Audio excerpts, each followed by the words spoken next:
अच्छा, ये पुल मंडा है जी, और ज़लज़ले की वजह से ये बहुत बड़ा शिगाफ पड़ा है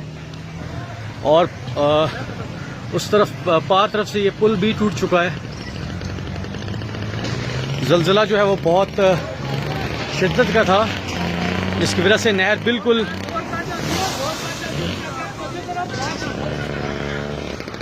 शिगाफ जो है वो बढ़ता जा रहा है इस वक्त। और नीचे जो आबादी है,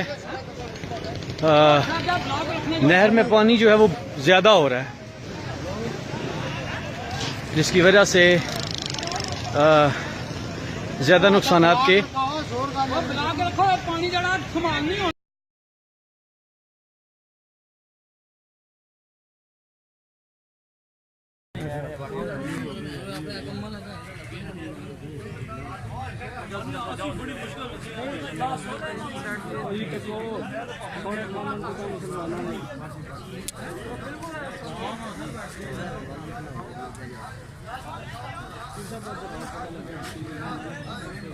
हो के लगा कर हम बेवकूफ